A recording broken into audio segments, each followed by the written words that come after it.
नीलांबर लहरा रहा है और दाऊ जी के गौर वर्ण पर नीलांबर लहरा रहा है। ददर्श कृष्णम रामम च ब्रजय गोदोहनम गतो पीत नीलांबर धरो शरदंबूर्हिक्षणो। जैसे शरद पूर्णिमा में दो चंद्रमा एक साथ प्रकट हो गए, अक्रूर जी महाराज दौड़ पड़े और प्रभु के पाद पद्मों में जाकर लिपट गए। ऐसा प्रेम उमड़ा कि भगवान छुड़ाने पर भी नहीं छुड़ा पा रहे हैं, बार बार उठाते हैं उठते ही नहीं। प्रेमास्त्रों से भगवान के पाद पद्मों का प्रक्षालन ही कर दिया। प्रभु ने जैसे तैसे उठा करके हृदय से लगाया। दाऊ भैया भी अक्रूर चाचा के प्रेम को देखकर गदगद हो गए। दोनों भैया हाथ पकड़ करके प्रमुदित हो चले। चलो चलो चाचा जी आ गए हैं, चलो चाचा जी आ गए। बड़े प्रेम के साथ हाथ पकड़कर भीतर ले आए। नंद बाबा ने दौड़कर अक्रूर जी से भेंट किया। भगवान ने दिव्यासन पर उन्हें बैठा कर प्रक्षाल विधिवत बाधव पाद प्रक्षालन किया और नैवेद्य गाम थे गौ माता का दर्शन कराया।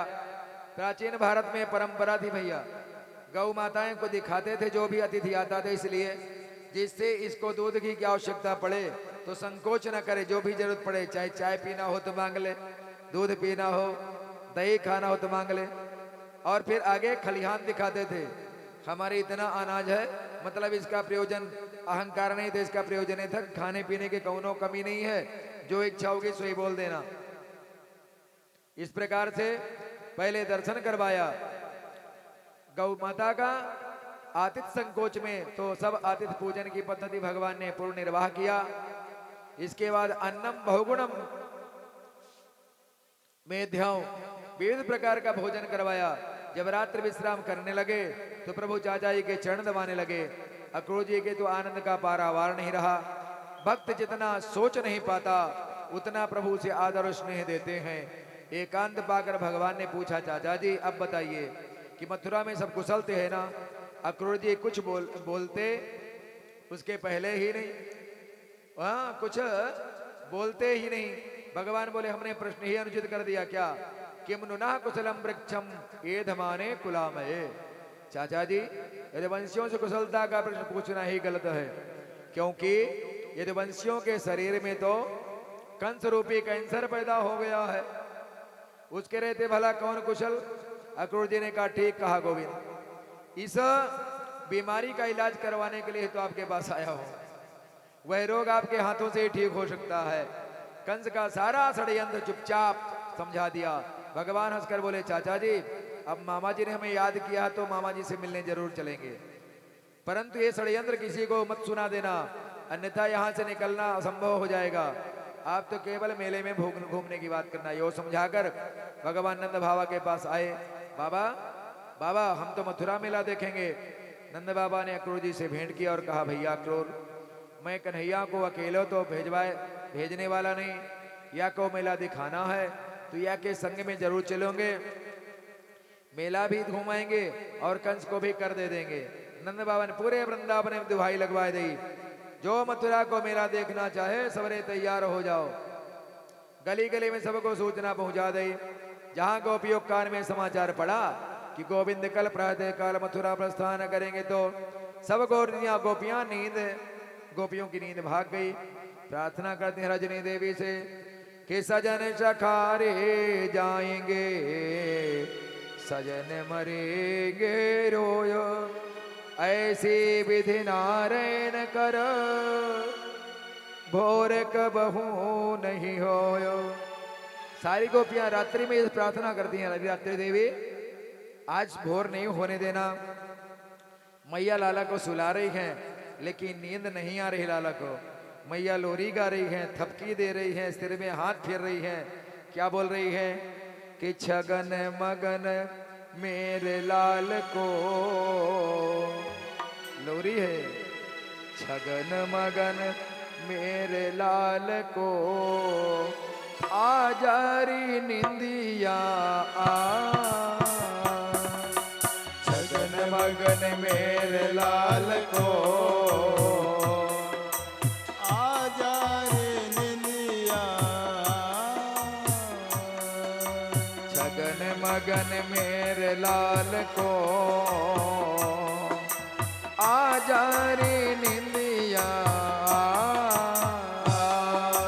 जगन मगन मेरे लाल को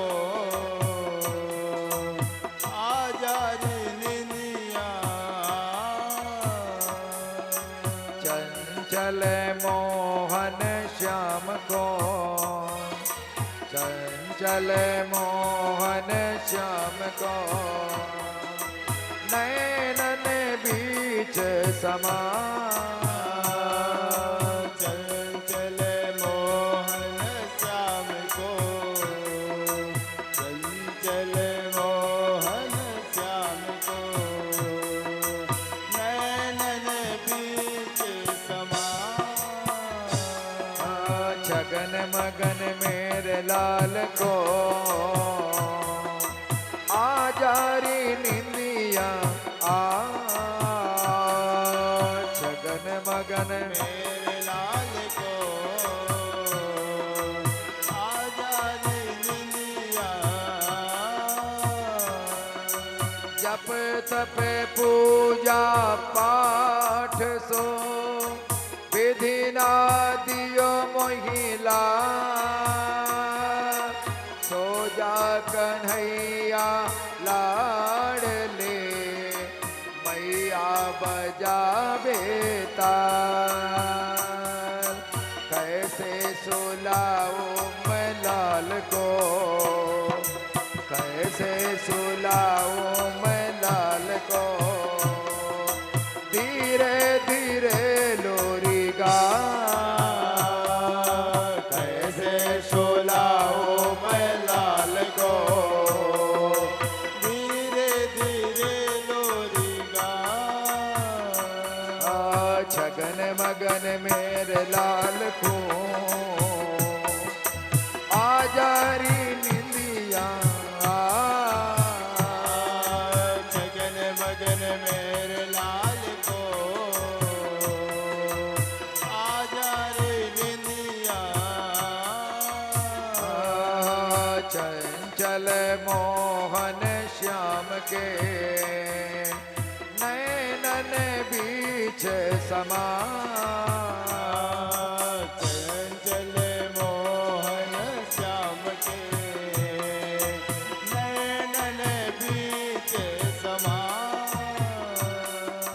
सोवे कन्हैया पालना या की छवि अभिरा आंगन के शोभा मेरो मन मोहन घनश्याम आजा रे निंदिया लाल को आजा रे निंदिया लाल को मैया रही है बुला छगन मगन मेरे लाल को आजा रे निंदिया छगन मगन मेरे लाल को आजा रे निंदिया छगन मगन मेरे लाल को आजा रे निंदिया चंचल मोहन श्याम के नैनन बीच समा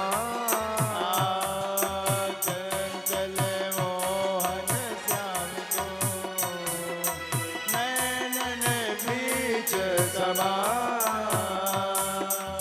आजा रे निंदिया आजा रे निंदिया लेकिन कहाव मंजूर था रात्रि हुई है सुप्रभात होगा दिन हुआ है सायं होगा सायं हुआ सुबह होगा ये तो होना भक्त वृंदो निश्चित सुप्रभात हुआ मैया ने भोजन बनाया अक्रूर जी के लिए बाबा के लिए बलराम के लिए बलदाऊ भैया के लिए कन्हैया के लिए हमारे सारी गोपियां सामने आकर खड़ी हो गई। सबको पता चल गया है कि अक्रूर गोविंद को लेने आ गया।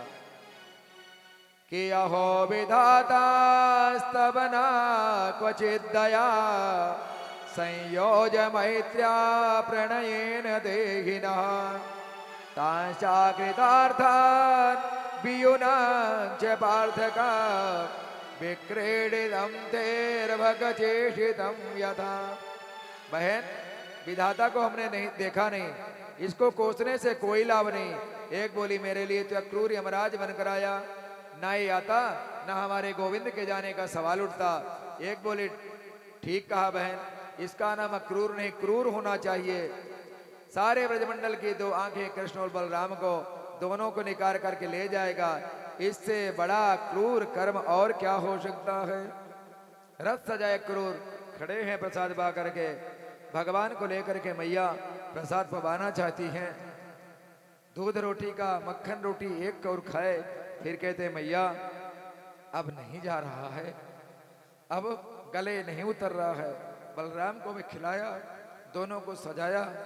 जब चलने को उद्यत हुए तो दरवाजे पर मैया साथ में आई है और एक प्रश्न कर दिया मैया ने, कन्हैया अब आप कब आओगे? लाला, आपके बिना मैं कैसे रह पाऊंगी? कन्हैया ने मैया का हाथ पकड़ा भक्त वृंदो और लेकर के पालने के पास गए, उस डोरी को पकड़ा दिया। मां, जब मेरी याद आए तो इस डोरी को तुम खींचना।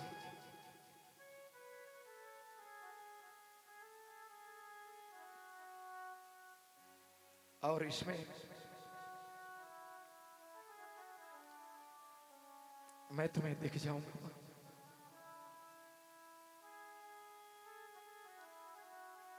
भक्त बंधु,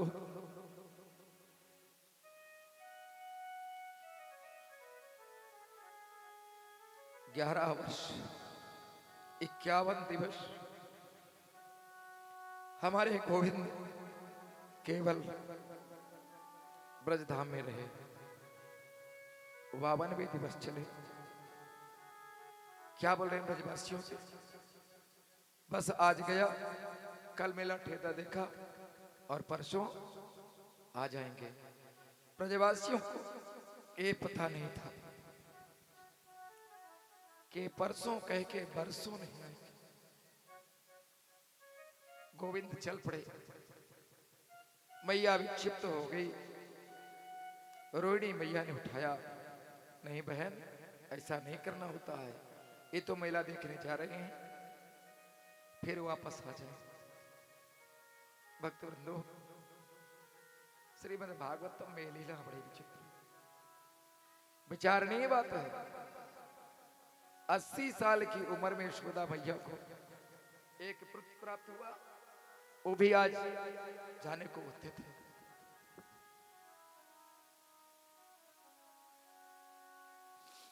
सच बोलूं आपसे,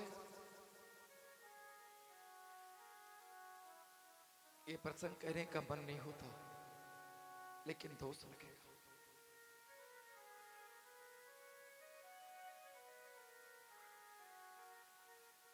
बड़ा ही कारुणिक प्रसंग है, आगे बढ़ना ही पड़ेगा। विचारणीय बात है, उस अवस्था में पुत्र प्राप्त हुआ, वो भी आज जाने को उद्यत है। आज जाएंगे मैया, कल मेला ठेला देखेंगे, परसों आ जाएंगे।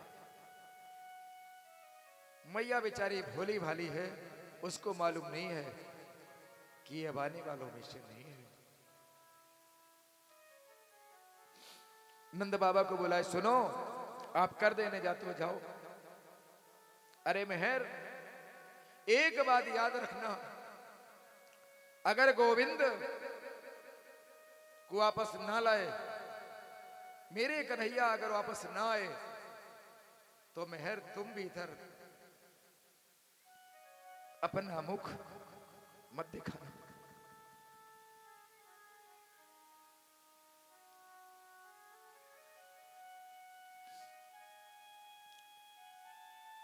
भक्त वृंदो, जहां संयोग होता है वहां वियोग भी होता है, जहां संयोग है वहां वियोग भी है, वियोग में तो कभी कभी संयोग है। दोनों ब्रज की आंखें राम और श्याम रथ में बैठ गए। सारी गोपियां रथ के सामने सो गईं। अरे चाचा क्रूर, अगर इन्हें लेके जाना है तो हमारे ऊपर से रथ दौड़ा के ले जाओ।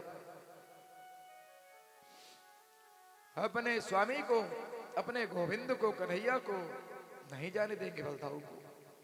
भगवान रथ से नीचे उतरे और सब गोपियों को हाथ जोड़ा। गोपियों, ऐसे पागल नहीं होना होता है। मैं बस आज गया, कल मिला ठेला देखा और परसों बस आपके पास आ जाऊंगा, चिंता मत करो।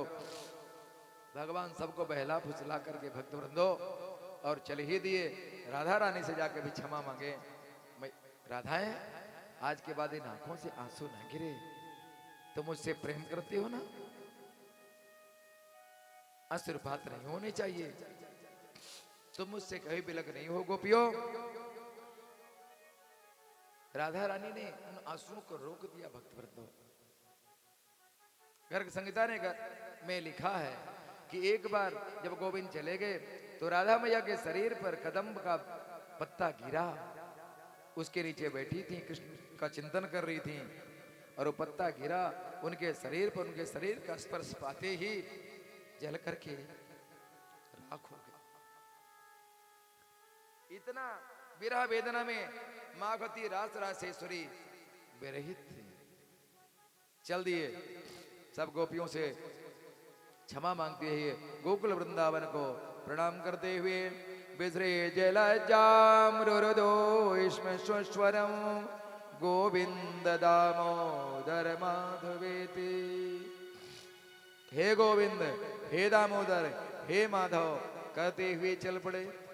जब तक उनको धूल दिखाई पड़ा रथ का, तब तक गोपी ग्वाल सारा वृंदावन देखता रहा। भक्त वृंदो, वो तो रोए ही, लेकिन वहां के पशु पक्षी वृक्ष तक रो दिए भगवान के गोविंद के जाते समय।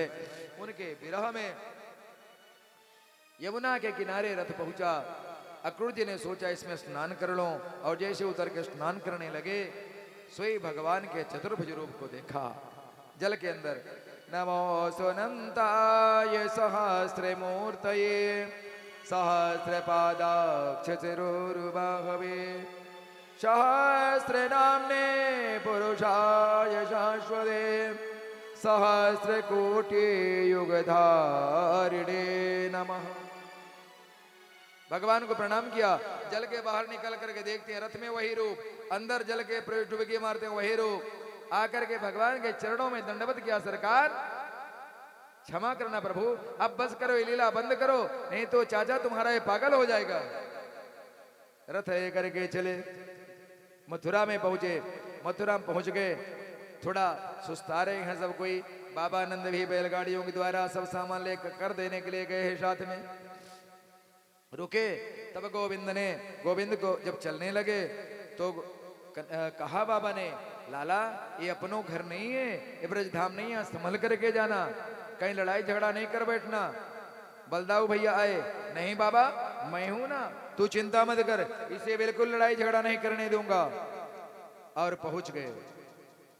जिस प्रकार से ग्वाल मंडलिक संत गोविंद मथुरा पृष्ठ भक्त वृंदो, उसी प्रकार मिथिलापुरी और मथुरापुरी की लीलाएं एक जैसे मिलती जुलती है।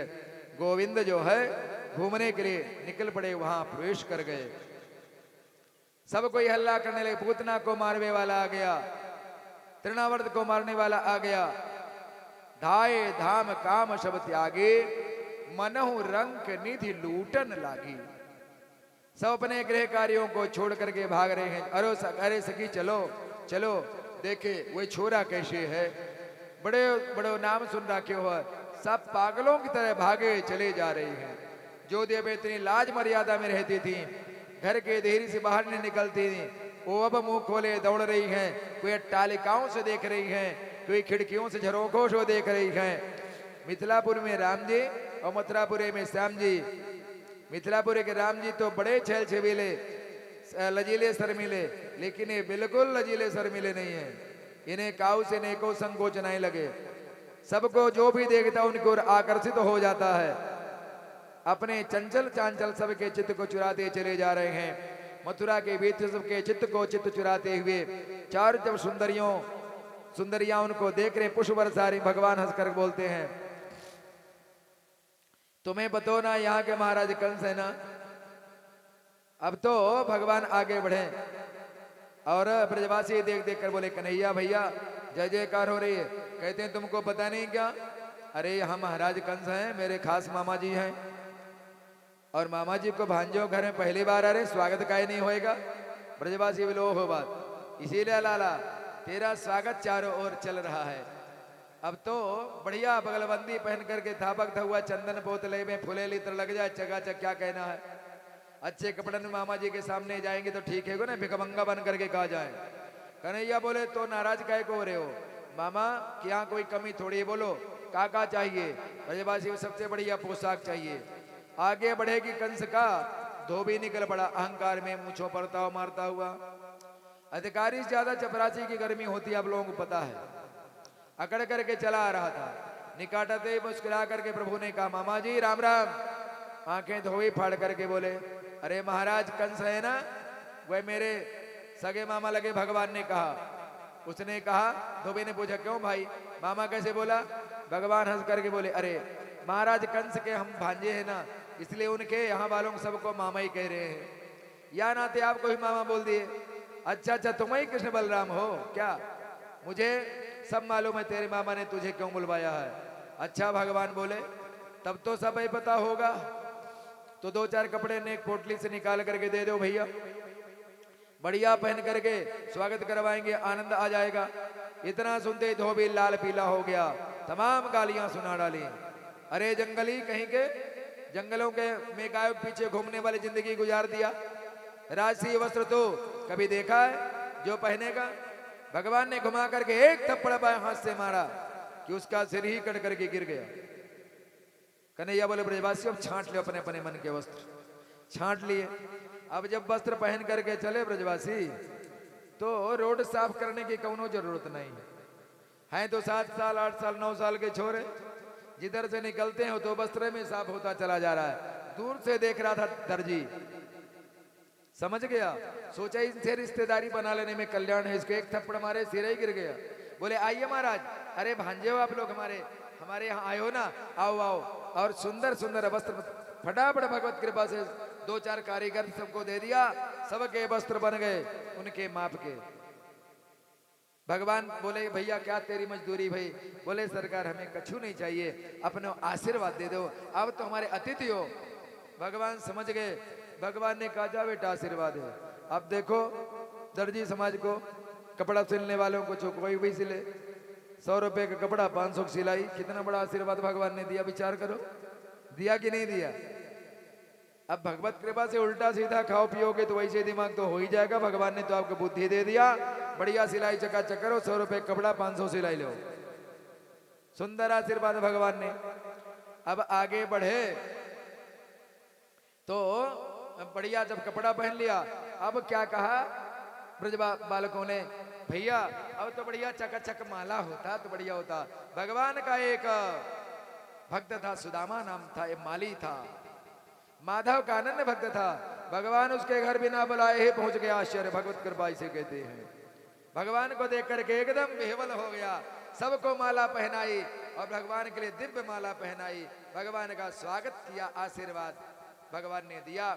अब ब्रजवासी बोले, भैया अब पोशाक भी हो गया, माला हो गई, अब चकाचक चंदन लग जाता था पक था। ब्रजवासी जब पूरे मूड में चंदन न पोत लेवे न, तब तक उनको अच्छा ना लगे, तरावट ना आ जाए। अब तो भगवत कृपा से सैरंद्री एक कुबड़ी चंदन लिए चली जा रही थी, भगवान के मुख से निकल गया, ऐ सुंदरी। उसने सोचा मुझे किसने आज सुंदरी कहा, देखा पलट करके तो देखते रह गई। ऐसा सुंदर जीवन में कभी सुंदरी नहीं देखा ही नहीं था। भगवान से वार्ता, क्या लेके जा रहे हो। बोले चंदन है। बोले हमारे लगा दोगे। बोले क्यों नहीं। और सुंदरी ने चंदन लगाया। बोले लेके कहाँ जा रहे थे। बोले हमारे यहाँ महाराज कंस है ना, हम चंदन की सेवा उनको देते हैं। बोले अच्छा।